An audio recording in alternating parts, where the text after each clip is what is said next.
Earlier this morning, talking about traveling, as we're about to, true story, driver's ed instructor on his second day at work runs into the driving school, gets his car stuck in the wall just below a sign that says learn how to drive. Spurred to question, what would really turn you off about a business? What would tell you maybe they're not quite figured out? Mm-hmm. We're still getting calls on this and texts on this. My friend Tom Kelly said, a newly sober, very preachy town drunk. That's not what you want. Yeah. But How about a travel writer who's afraid to fly? That's no good. yeah, that would be bad. She drives. Natalie Compton from the Washington Post joins us. We love Natalie. Hi, Natalie. How are you? Hi, Natalie. Hello. Fortunately, no fear of flying, but I do get car sick, which is not great when you have to spend lots of time in cars. Is it seat related, as in where you sit in the car? It can be, but sometimes you have to be just wherever you can get on a megabus or wherever. Sure. And you're doomed.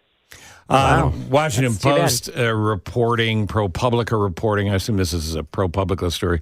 This also has to do with travel. Justice Clarence Thomas took almost 40 trips paid for by billionaire friends. Senator Durbin is leading legislation to have an ethics set of rules that the Supreme Court must adhere to.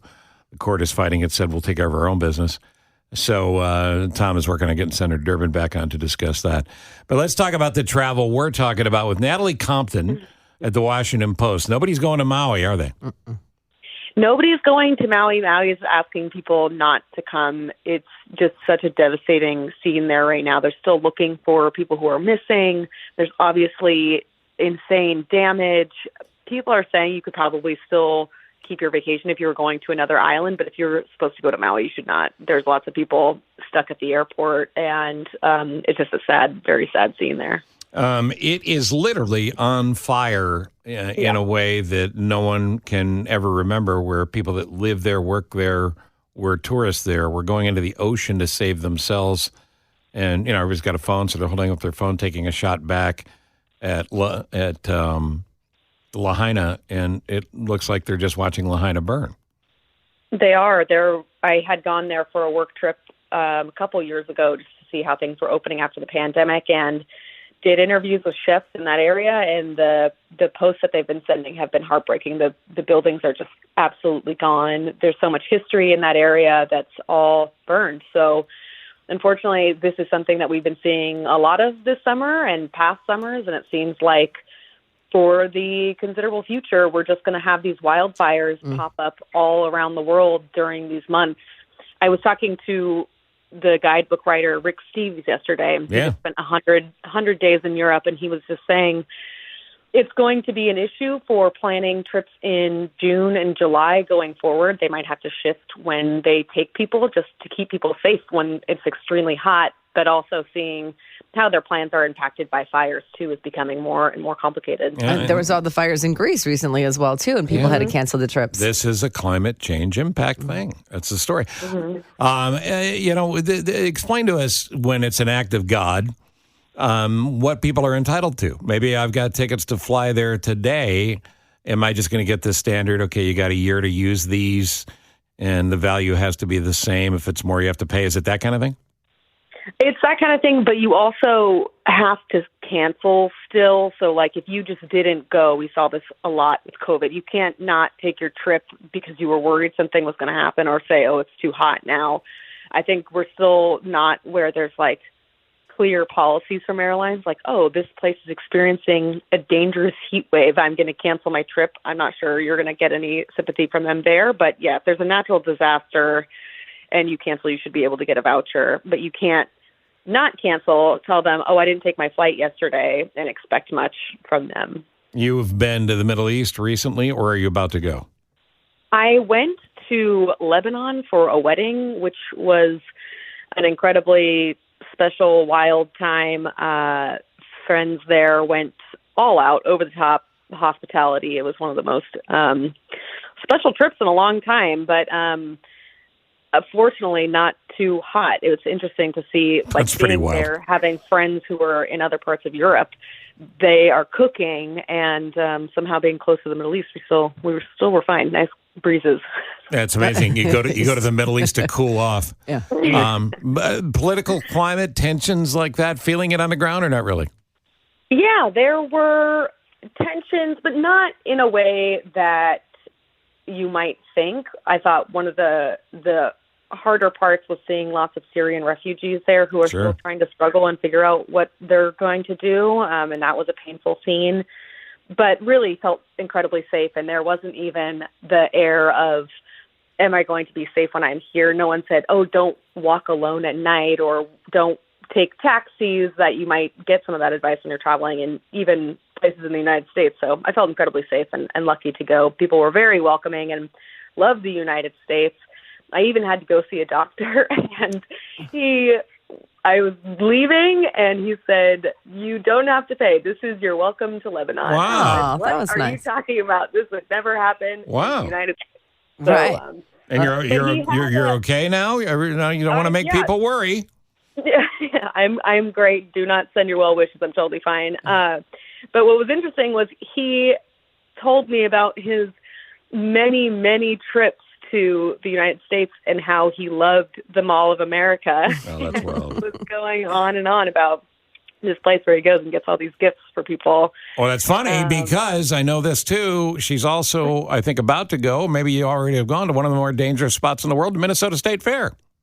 Yes, please send help. I'm getting ready to go cover this glorious American tradition. I've never been, so if you have any tips, what do I need to see when I go to this great gathering? Well, I was up there for 5 years, and I do say up there because it is up there from He here. doesn't remember a thing. No, I remember too much. What you need to see, it's a great people-watching place, but what you need to see is the food. There's tons of food. There's the traditional fair things, but the Minnesota State Fair in part is known for the carving of the dairy princesses from the various counties in giant blocks of butter or blocks of cheese.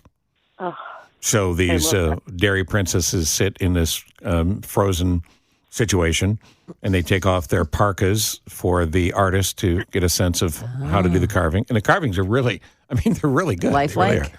And at one point, Natalie, they carved my head out of a block of cheese, and listeners got to eat Ritz crackers, eat my head with cheese. They went with the forehead first. So try not to think about that when you're there. Yeah. We got to do a quick traffic update here. We have so many questions. Just hang with us for a second, okay?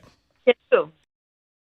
So, Natalie, I'm taking a big trip on Saturday, sort of the last, I'm going to Rome, last-ditch effort to, do my summer travel. The weeks are fleeting fast. It's going to be fall in a blink of an eye. Is there still time to book some really excellent summer travel, or should we be focusing on fall because there might be some deals? You should absolutely be thinking about where can I go to get a quote-unquote summer vacation, even late in the season. I'm actually working on a story about this right now, talking about how planning a beach trip in September is actually a fantastic idea, even October in some places. You could still go to Croatia, Greece. Italy is going to be very popular still through the fall even, but some of those beachier destinations are still fantastic in September and October. So do not lose hope if you feel like you didn't get the summer vacation of your dreams. You can still have that in September and October. Plus, what's great is that we just put out a story yesterday talking about how airfare prices are actually coming down. So if you haven't been setting up price alerts and trying to plan out any vacations you have coming up, you might want to log those in now, start watching, see if they're falling, get them while you can, because right now is a good time to be shopping. I know there's a bunch of places that do price alerts. You got one you like better than others? I am a fan of Google Flights. Is a really simple, easy-to-use one. If you just set up Google Flights alerts, that can help you get started. Skyscanner is another great one, and both you can set up how often you would like emails from them, notifications on when prices are going up. Google Flights has this function that when it's 100% positive that a price will not be getting any lower, it will send you an alert too. So you'll be like, this is it. It is not going to get any better than this.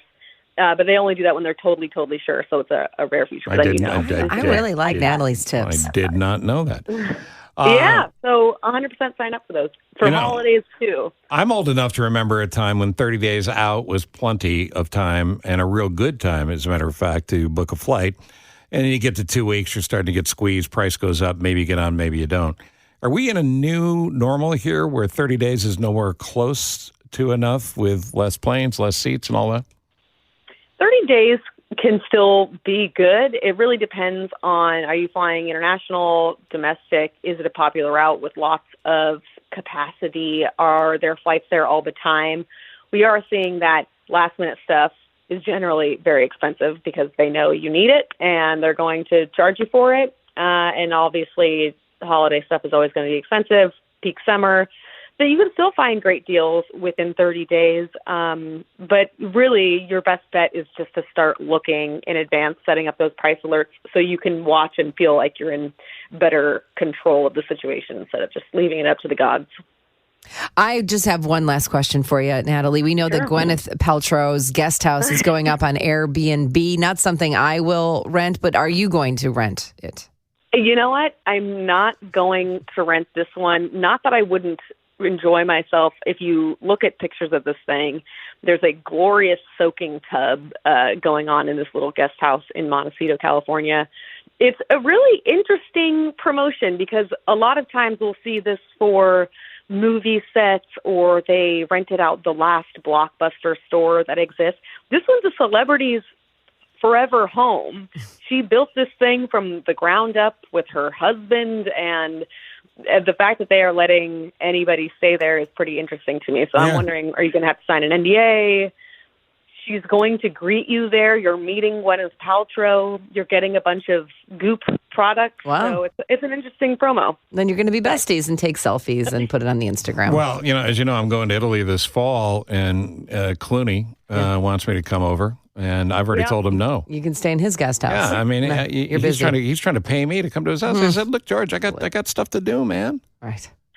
Yeah, you can't be tempted by that Nespresso money. No, please. And one last question somebody brought up in regards to the question about 30 days. Is that enough? Is there a time too far in advance where you're actually costing yourself money? In other words, if I'm thinking I'm going to go Could get it cheaper holidays or maybe even something in October or November, should I wait? There's an argument to be said over airlines are going to add more capacity to a route when they see that it's popular, and so a flight could get cheaper later. I still think that shopping as early as possible, maybe not booking, but again, setting up those price alerts so you're watching. Right. There's no such thing as too early, but there's a chance that they could come down. If you're going to be shopping with miles, they often say to do that really early. Often, my parents always buy a year out with miles, and if they want to change something later, sometimes they can't. So early is great. Can you find a cheaper thing later? Yes. So if you didn't book 9 months out, that's often going to be okay. You'll still find a good deal. Whatever airport you're in, wherever you're listening this morning, if you see a talented, attractive, busy young woman cockily walking through the airport because she knows stuff we don't. Well, that's Natalie. Yeah, that's Natalie. Ask her a question. She'll answer it. Yeah. And the best place to find you and read you is not just the Washington Post. We can do it online as well. Social media, I mean. Yes, you can find me posting about the road and things in between at NatBco. NatBco. Great stuff. Thank you again for all the time. Thank you. Have a great time in Italy, both of you. Thank you. Thanks. See you later.